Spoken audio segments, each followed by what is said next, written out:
Hey everyone, I'm so excited to bring Christine Laperriere of Leader Emotions. She's the president, as well as, of course, as you probably already know, executive director of the Women's Advancement Center with Women of Influence. Christine, you are a powerhouse. I just love everything about you, and I'm so excited for your book that has just come out, Too Busy to Be Yay! Happy. Yay! Yay. It's here. It's here. So, Christine, can I just say thank you so much for writing a book that is not about work-life balance. I mean, it is getting at that concept, but the whole language around work-life balance, I've been so frustrated about it since I tried to start having it 15 years ago. So what made you decide not to write Work-Life Balance Book 101 and instead write Too Busy to Be Happy? It's a good question. So thank you so much, Sarah. I think it's funny because this concept of work-life balance for me is just very foreign. And I think when I think of the word balance, there is this assumption that there needs to be two equally weighted items on either side. So work and life have to somehow be exactly equal, and they always have to be 50-50 or, equally quote unquote balanced, right? And I never saw it that way. I never saw what I experienced in my own career like that. And then, what I also know is just coaching hundreds of women over the last 10 years, like there's no one that I think actually often feels that they can quote unquote stay in balance. A lot of people will think that they're in balance for a couple seconds and then they're out. So what I found is that the truth is what we really have, people who are happy and high functioning and doing a lot, it's wisdom that they're accessing that really makes it different. So they know how to access the right boundaries for themselves. They know how to mentally manage their space really well. I kind of call it decluttering for the mind. They're very conscious of what thoughts they give energy to and how they action things. But there's a wisdom, and wisdom is based off of experience. So there's this neat thing about what is wisdom. It's this knowledge that is gained based off of experience. And I think the more I talk to really high performing, real rock star professionals who are, have amazing family life, have a lot of time for themselves, wake up in the morning and feel good and still accomplish a lot, it's the wisdom that they're using. It's not that their day is 50-50 in balance. And I love how you've taken a concept that can be very hard to wrap your arms around because it's external to the person, that so many of those things that you're talking about they don't have a lot of control over. As much as we try to think we have a lot of control over things, there's so much in our day that we don't. And you can try to put some parameters around it, and yet then that becomes the frustrating thing. And instead, it's wisdom. What have you learned from the experience? What could you bring forward? What tactics and strategies work for you? What's worked in the past? Very coach-like in that thought process. And so people are better able to then recognize, right? Because we're all about recognition, what works well for them, and acknowledge even if something's working a little bit based on that wisdom. Right. Definitely. And one of the things that, what we did with the book that was, I think, really cool is giving people an actual framework to visualize where they have choice. So one of the big things that I advocate for is that, if you take a game of golf, I always kind of give this example, but if you take the game of golf and you basically just sit on the couch and you turn it on and you watch it, it's incredibly boring, right? How could you ever coach anybody to more effectively play the game golf? You would say, well, next time you hit the ball, hit it in the hole. Like that's the only coaching you can really give because there's no context for what's happening in the game, right? But when you start to understand the tools and the constructs and you start to understand, okay, here's what a driver is, and here's what a putter is, and here's what a long game and a short game. And you start to realize that even though everybody might be playing a different course and might be playing a different hole, they're using the same tools.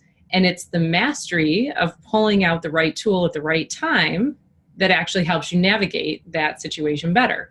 So with the book, what we've built is this concept of emotional real estate, which I kind of argue is looks and feels like, if you were to put a front yard right outside of your brain, which, your house being the brain, and you have this front yard, it's this fixed amount of real estate that you have available to manage conflict in relationships, to manage your focus in the moment, to manage decision making, to manage change. All of this has to happen in this fixed amount of space called emotional real estate. And by us starting to talk about a construct that you can visualize, it's almost like starting to show people what the dashboard of the vehicle looks like when they're driving down the road. All of a sudden, you know when the gas tank's getting a little low, or you know when you're, over the speed limit. It's a much easier thing if you have gauges and ways to check in. And that's really what I always felt was missing for me is, I needed to come up with a system that I could mentally get my head around that would actually help me navigate my stress level differently, especially when I had a doctor just saying, you need to manage your stress. And I would say, how do you do that? And he'd say, I don't know, but you need to learn to manage your stress. So, right. That's not what I do. That's not my area of expertise. Go and figure it out. But what's neat about the concept around work-life wisdom is we actually do have the answers inside of us. It's just, we probably, when we're in that state where we've gone to our doctor or we're talking to our boss or we called up our mom and we're just so stressed and overwhelmed, we're probably not in a place where we're using our emotional real estate. We see it as this really it's the awareness. Yeah.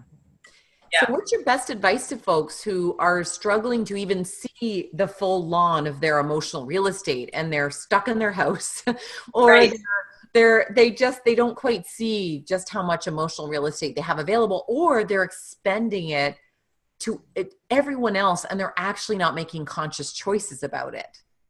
Give those two I mean, there's so many pieces there. I mean, that is really what this book is about. The one thing that I would say is, I've built a campaign around my work-life wisdom, and it's about the fact that everyone really does need to create their own personal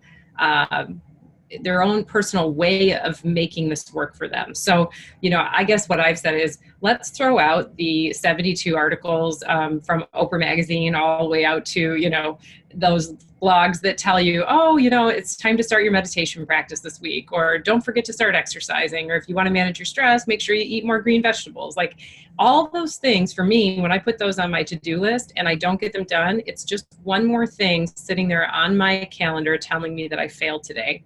And so unfortunately, those things don't work for me the same way. I do a lot of those things, don't get me wrong, but the way that I had built that is into my work-life wisdom, it didn't work as well for me because those were just tasks that weren't getting done. But what I have found is that, I have my own process, and it's in the book, the 7-minute morning, where I actually take time to check in the morning. And one thing I do is very consciously think about what is using up emotional real estate for me right now. Did I have a difficult conversation yesterday with somebody that didn't end well? Do I have 3 projects outstanding that I still haven't finished those proposals for? Do I have a friend that I know, has a sick kid right now and I haven't even sent her a note to check in and see how things are going? When I start to lay out what's actually using up emotional real estate for me in the moment, and sometimes it's the fact that I haven't taken care of myself lately. I haven't gotten a good workout in. I haven't actually drank enough water, and I'm feeling, like I'm kind of been hard on my body lately. As I start to recognize that those things are using up emotional real estate, it helps me build a game plan for the day to prioritize my energy around helping to either let go of those things, take some action on those things, and help clear up and move the needle on some of those things that are using up emotional real estate. I love how you've helped, I'm sure many people who are watching this, flip it instead of, these are the things that I'm not doing well, and this is where I'm underperforming, and instead see it as we have a choice as to if we even hold on to those things as they may be good counsel. Yes. However, if it is using up emotional real estate, it's actually perhaps being less helpful to you than if in fact you were able to force yourself to be eating slightly more kale or, exercising a little bit more, or there's a trade-off there for having such high pressure and stress on the balance piece of I have to do more to fill up this side to balance out how much I'm working or how much I'm investing my time elsewhere. Absolutely. And, it's funny, you're making me think of, I heard somebody talking about all the things they wanted to quit doing. They wanted to quit making excuses. They wanted to quit drinking so much pop, and they wanted to quit being lazy and laying on the couch at night. And, then the question was, what are you quitting? And I was like, I'm going to quit quitting because quitting doesn't work for me at all. I said, but what I am absolutely going to do is I'm going to intentionally add, for instance, more tea in the afternoon for me. I enjoy it. It's warm, it's cuddly, and it's actually good for me. Like which is cool. So it happens to be a win-win. My body likes it because I'm getting some really good nutrition out of some of this, the tea that I make. And then on top of it, I'm going to add in, those few more workouts for me that feel good. I'm not going to hold myself to an unrealistic standard, but just knowing like when I do get, out for a walk with one of my friends with the dogs, like that feels good for me. Or when I do make time to actually hit that workout class, even if it's twice a week, it might not be a lot, but it's just enough that those 2 days that feels really good for me.